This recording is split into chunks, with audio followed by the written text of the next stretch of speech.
अस्सलामुअलैकुम वरहमतुल्लाहि वबरकातुहू। दोस्तों, यहूदियत और सहूनियत में क्या फ़र्क है और यहूदी क्यों सहूनियत के ख़िलाफ़ हैं और सहूनियत की तहरीक क्या है और इनके क्या मकासद हैं। इसी तरह यहूदियत और सहूनियत में इख्तलाफात, इसी तरह तारीख़ इस्लाम और दूसरी तमाम तर मालूमात के लिए हमारे चैनल रिसर्च विद अब्बास को सब्सक्राइब कर लें और बेल आइकन को प्रेस कर दें। दोस्तों, बहुत से अफराद ये समझते हैं कि यहूदी और सहूनियत एक ही चीज़ है। हालांकि एक सहूनी यहूदी हो सकता है लेकिन एक यहूदी सहूनी नहीं होता। और जब आप तारीख़ का मतालिया करते हैं तो ये तमाम तर मालूमात आपको इससे हासिल होती है। इसी तरह सहूनियत यहूदियत के पैरोकार भी कहलाते हैं। हत्ता कि यहूदी सहूनियत के इख्तलाफ बल्कि इसका इनकार भी करते हैं और ये दो मज़ाहिब हैं। इसके मतलब सबसे बड़ी वजह यह है कि यहूदी सहूनियत के इंतहा पसंदाना नज़रियात में इख्तलाफ और उसको नहीं मानते। और ये तमाम तर मालूमात हम आपको तारीख़ी हवाला जात से बताते हैं।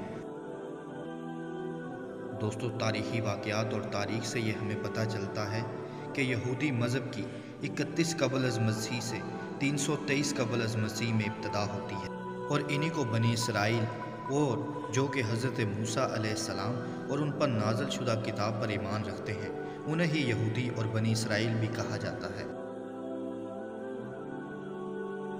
दोस्तों, यहूदी भी तौहीद के कायल हैं, लेकिन बाज़ दफ़ा बाज़ पैगम्बरों जैसे कि हज़रत उज़ैर अलैहिस्सलाम और इसी तरह कुछ अपने आप को भी नाउज़ुबिल्लाह खुदा का बेटा कहकर शिर्क जैसा जुल्म करते हैं। दोस्तों, जैसा कि पिछली वीडियो में भी यहूदियों की तमाम तर तारीख़ के हर दौर में इनको इनकी साजिशों और गद्दारियों की वजह से जिला वतन कर दिया गया और बाज़ ममालिक में जब मुसलमानों की हुकूमत आई तो इनके साथ हुस्न सलूक भी किया जाता रहा, लेकिन ये फिर अपनी पुरानी आदतों पर ही कायम रहे। जिला वतन होने की वजह से यहूदी पूरी दुनिया के हर कोने में मौजूद थे। बाज़ दौर में इनके साथ जुल्म भी किया जाता रहा और इन्हीं में से बाज़ अदवार में इनके साथ हुस्न सलूक भी किया जाता था। सल्तनत उस्मानिया के दौर में भी इनको अक़लियतों के तौर पर हक़ हासिल थे। इसी तरह 18वीं सदी में साइंस, सकाफ़ती और माशी तरक्की में यहूदियों ने बहुत बड़ा कारनामा सर अंजाम दिया और मेहनत से आगे बढ़ने लग पड़े। एडोल्फ हिटलर के दौर में जब यहूदियों पर एक बदतरीन दौर आया जिसमें जुल्म की इंतहा कर दी गई, तो बहुत से यहूदी वहाँ से अमेरिका और इसी तरह सबसे ज़्यादा फ़लस्तीन में आबाद हो गए और यहाँ से ही सहूनियत के एक मज़हब की इजाद हुई। तकरीबन 2000 साल तक यहूदी जिला वतनी और इसी तरह दूसरे मज़ालिम में मुब्तला रहे। बलाखिर 19वीं सदी के आखिर में सहूनियत जैसी तहरीक ने यहूदी कम्यूनिटी के लिए सर बुलंद किया और इसी तहरीक के मुख्तलिफ इरादे ये थे कि मुख्तलिफ इलाक़ों में अपनी सल्तनत और हुक्मरानी को कायम किया जाए। और अमरीकी सहाफ़ी थियोडोर हर्ज़ल को सहूनियत की इब्तिदा का बानी कह दिया गया। 1886 में उसने अपनी एक किताब यानी कि यहूदी रियासत को 20वीं सदी में एक खुद मुख्तार कौम होने का दावा किया।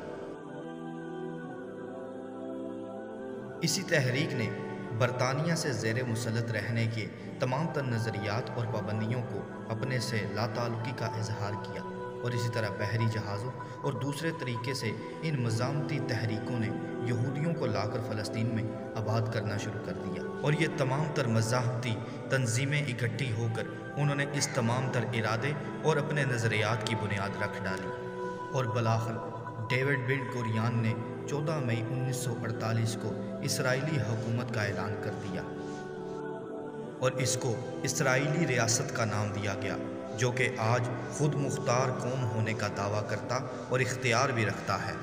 इसी सहूनियत जैसे मज़हब की ये इरादे और नज़रियात थे कि तमाम ममालिक से यहूदियों को इकट्ठा करके द ग्रेटेस्ट इसराइल को कायम किया जाए, जिसमें ये तमाम वहाँ पर रहें। लेकिन दूसरी तरफ यहूदियों में जो इल्म रखते थे وہ یہ جانتے تھے کہ ان کی کتابوں میں ایک الگ ملک کو قائم کرنے کے بارے میں کوئی احکامات نہیں ملتے، اسی لیے وہ اس صہیونیت کے خلاف تھے۔ انہی کا یہ کہنا تھا کہ جب ان کا مسیحا آئے گا تو وہ ان کے لیے ایک الگ ملک تجویز کر دے گا، اس لیے کسی بھی ملک پر قبضہ کرنا ان کے لیے جائز نہیں۔ اسی وجہ سے صہیونیت نے اپنا زور توڑ دیا، لیکن بالآخر مختلف مظالم جیسا کہ ہٹلر نے ان پر کیا، اس کے بعد صہیونیت نے اتنا زور پکڑا کہ سال 1945 میں بالآخر انہوں نے ایک خود مختار ہونے کا ایک ارادہ اور جدوجہد شروع کر دی، اور جس میں وہ کامیاب بھی ہو گئے۔ اور یہودیت روحانیت پر مرکوز ہے، جبکہ صہیونیت نسل پرستی اور طاقت کے اوپر مرکوز ہے۔ یہودیت ایک مذہب ہے، جبکہ صہیونیت ایک تحریک ہے، اور اس میں بہت بڑے بڑے یہودی بھی اس چیز کو یہ مانتے ہیں کہ یہ یہودیت کے خلاف ہے۔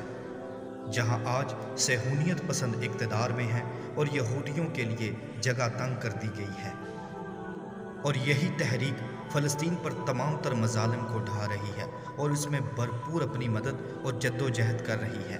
یہودیت کا جبکہ یہ نظریہ اور عقیدہ ہے کہ تورات کے اوپر ہی تمام احکامات پر عمل کرنا ہے، جبکہ صہیونیت کا یہ ارادہ اور نظریات اور عقائد ہیں کہ وہ فوجی طاقت سے اپنے تمام تر مقدس مقامات کو دوبارہ حاصل کرنا چاہتے ہیں۔